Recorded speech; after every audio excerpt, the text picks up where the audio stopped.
Hello, Active Sage here on the Sage channel, and as per usual on a Thursday, Space Engineers has received an update. Today's update, or I should say this week's update, has brought forth a new block, an oxygen farm, very similar to the oxygen generator, except for it does not require ice. You can find this by pressing the G button and scrolling all the way down with the other oxygen stuff down here.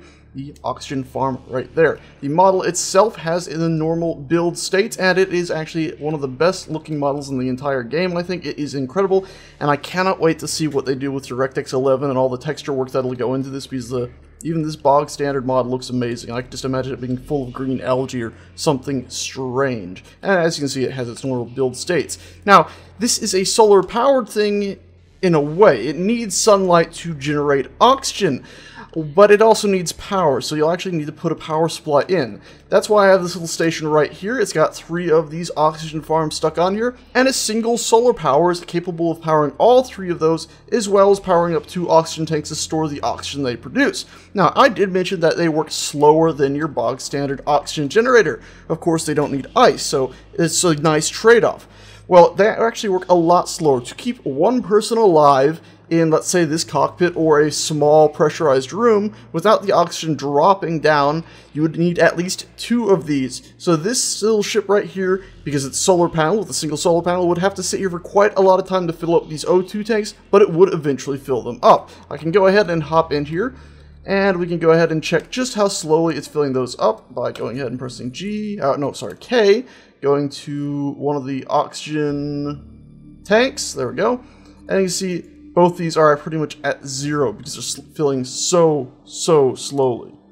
There we go. You can see though, if we click on the oxygen farms, they are indeed outputting, but it outputs at such an incredibly slow rate. So yeah, there you go. You can see that. Let me just turn on stockpile it just to double check that to make sure they are taking something in. Yeah, it's just taking in at such an incredibly slow rate. It's not making much difference. So with that in mind, I have a few farms that I've set up that I just like to show off. Just like the solar panels, they respond better when they're facing directly at the sun. So you can see here these are, well, they're not fully functional. The green lights indicate not how much O2's in them, but how well they're doing based on their direction to the sun. Very similar to a solar panel. So to fix that, we could simply go into here and aim this at our star up there, so disable the rotor so we can turn it. We face them towards the sun, just like you would with a solar panel machine similar to this. We can go ahead and turn our rotors back on to keep them in place pretty much.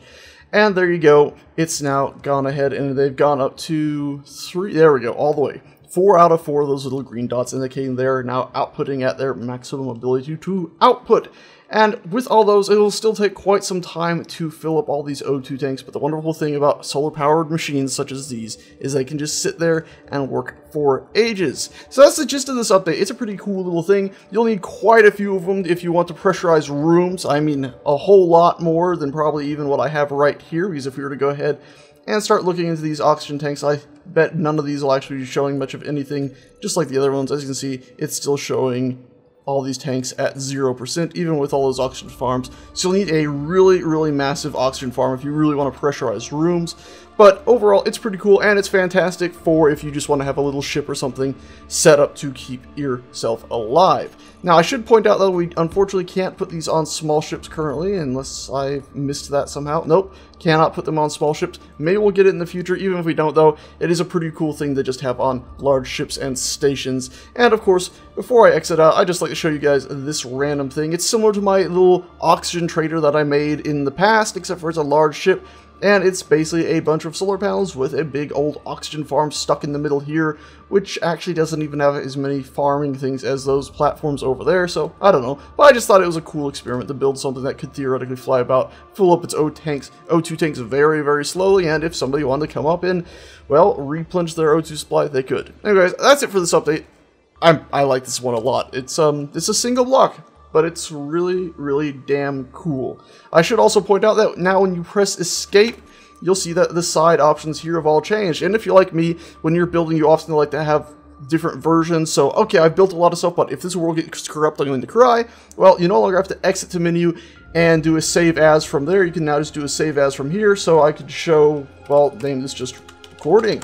So there we go, it's now saved it as that, and now if we just go ahead and click the save button from now on, it's just going to save to that new file we have just created. So pretty cool way you can have progressing saves if you don't want to have to be exiting the game every time.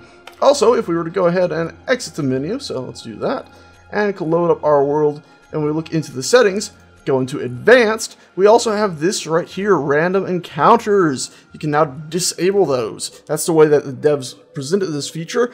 I'm not quite sure what they mean by that, random encounters. Do they mean ships that spawn on a collision course to you? I'm really not quite sure. Because of course we have cargo ships, which used to be whether random cargo ships should be enabled. Well, this one doesn't have a tooltip, so random encounters, what did that mean? Was that more militaristic ships, or then this one is now just cargo ships? I don't know. It'd be kind of nice if both these were on their own pull down, where we can just toggle on different things that would spawn. Who knows, in the future I'm sure they'll get to all that. Anyway guys, that is actually it for this update. Thank you a bunch for watching, I hope this was informative and at least somewhat entertaining, and I shall see you guys next time. Ta-ta!